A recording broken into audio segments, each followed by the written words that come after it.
Bom dia, que a graça e a paz de Jesus esteja com todas nós nesse dia. Hoje vamos fazer a recapitulação da nossa lição que estivemos estudando durante a semana, a lição 2 do título O Evangelho segundo Paulo, Gálatas. Então nós vamos estudar sobre a carta que Paulo escreveu aos irmãos na Galácia, que é o livro de Gálatas. É o título da nossa lição que estudamos para as igrejas na Galácia. E o texto para memorizar diz que Jesus Cristo se deu a si mesmo por nossos pecados para nos livrar do presente século mau, segundo a vontade de Deus, nosso Pai, ao qual glória para todos sempre. Amém. O texto está em Gálatas 1, 4 e 5. O texto do livro Atos dos Apóstolos diz que os que ouviram Paulo falar sabia que o apóstolo havia estado com Jesus, dotado do poder do alto, foi capaz de comparar coisas espirituais com espirituais e de destruir as fortalezas de Satanás. A apresentação do amor de Deus quebrava os corações, à medida que revelava o sacrifício do Filho unigênito, e muitos eram levados a perguntar: o que é necessário que eu faça para me salvar? Segundo o texto de Atos 16:30. O primeiro tópico estudamos sobre a libertação do pecado. Paulo apresenta a epístola ao Gálatas. Ele inicia confirmando a sua autoridade como apóstolo. Depois ele sauda a igreja, lhe desejando graça e paz, e termina afirmando que devemos dar glória somente a Deus pelo seu sacrifício feito por nós. O livro de Gálatas vem trazendo a mensagem da justificação pela fé, a mensagem que a nossa salvação independe das nossas boas obras, é somente pela graça. Muito importante para sermos libertos do pecado, compreendermos e aceitarmos o sacrifício que Cristo fez por nós. O segundo tópico, distração, sensualidade e maledicência. Agora, após a igreja ser firmada, a igreja passou por um problema, né? Algumas pessoas chamadas judaístas chegaram nesse local e trouxeram a mensagem de que eles deveriam obedecer todas as leis que Cristo já tinha pago por elas na cruz. E disseram também que o ensino de Paulo acerca das boas novas não eram corretas. Eles questionavam se Paulo era de fato um apóstolo e diziam que as pessoas deveriam ser circuncidadas. Então Paulo ficou muito preocupado com aquela situação que era muito grave, né? E ali a igreja passou por um período crítico, eles influenciados por falsos mestres, começou a surgir divisão, heresias e sensualidade. Então Paulo resolveu escrever essa carta advertindo a eles quanto aos males que estavam surgindo. É tanto que ele inicia repreendendo os cristãos, falando assim: maravilho-me de que tão depressa passasse daqueles que vos chamou a graça de Cristo para outro evangelho, o qual não é outro, mas há alguns que vos inquietam e querem transformar o evangelho de Cristo. Ele repreendeu aqueles irmãos, né? Porque ele queria o bem deles, ele queria que eles voltassem para o verdadeiro evangelho. O que podem provocar esses males? Quais os males? Os males da distração, da sensualidade e da maledicência. O mal de estar distraído com as coisas desse mundo e não estarmos preocupados com a nossa salvação. O mal também de estarmos falando mal dos nossos irmãos. O que provoca esses males? O texto de Amós 2,4 diz assim: assim diz o Senhor, por 3 transgressões de Judá e por 4 não retirei o castigo, porque rejeitaram a lei do Senhor e não guardaram os seus estatutos. antes se deixar enganar por suas próprias mentiras, após as quais andam seus pais. Então, ao nos desviarmos da lei de Deus e seguir princípios de homens, podemos assim provocar para os nossos irmãos, provocar para as nossas igrejas esses males já citados. Então, que possamos permanecer firme em Cristo, obedecendo todos os seus mandamentos e não desviando por ideias humanas, né, que trazem, que querem nos influenciar, mas que possamos ter firmezas de princípios e assim permaneceremos firmes no caminho. Terceiro tópico, seguindo o caminho de Deus. Por que devemos acatar as palavras duras que Paulo se viu obrigado a dizer às igrejas da Galácia? Paulo diz que ainda que nós mesmos ou o anjo do céu vos anuncie outro evangelho além do que vos já tenho anunciado, seja anátema, ou seja amaldiçoado. Paulo deixou bem claro, o evangelho é esse. Se vier até um anjo do céu, que no caso seria um anjo mau vestido, transformado em anjo bom, né?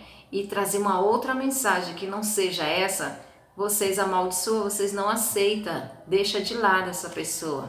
Então, hoje também, como naquela época, existem falsos guias espirituais, cuja doutrina muitos ouvem com atenção. Esforço estudar de Satanás, desviar a mente da esperança da salvação pela fé em Cristo e da obediência à lei de Deus. Então, por isso que devemos estar atentos. Nos nossos dias também surgirão falsos mestres e tentarão nos desviar do caminho certo. Que possamos, irmãos, estar orando, vigiando, estudando cada dia a palavra do Senhor e Ele vai nos guiar no caminho certo. A letra B diz assim: explique a posição de Paulo como servo de Deus e como isso lembra as palavras de Cristo no Sermão da Montanha. Paulo diz no texto de Gálatas 1:10: por acaso eu estou tentando conquistar a aprovação das pessoas? Ou será que procuro a aprovação de Deus? Então, esse deve ser nosso lema. Não querer agradar o homem, né? Não querer agradar as pessoas, mas sim ter a aprovação de Deus. E aqui o texto de Lucas, Jesus falou no Sermão das Montanhas que muitos vão nos perseguir por causa da verdade, mas que precisamos estar firme, né? Não deixar seguir por preceito de homens. Não devemos estar preocupados com o que os outros vão dizer da nossa conduta, dizer da gente ou não, mas estarmos preocupados com a aprovação de Deus. Ser servo de Cristo exige fidelidade a Cristo, não importando como outras pessoas reagem. O quarto tópico, fundamentado na rocha. Como a fé que Paulo tinha em Jesus estava estabelecida. E a segunda parte da pergunta, embora não possamos ter tido um encontro visível com Cristo, como ocorreu com o apóstolo, no que nossa fé deve estar firmemente alicerçada. O texto de Gálatas diz que, Paulo falando, né? Mas faço-vos saber, irmãos, que o evangelho que por mim foi anunciado não é segundo os homens, porque não recebi nem aprendi de homens algum, mas pela revelação de Jesus Cristo.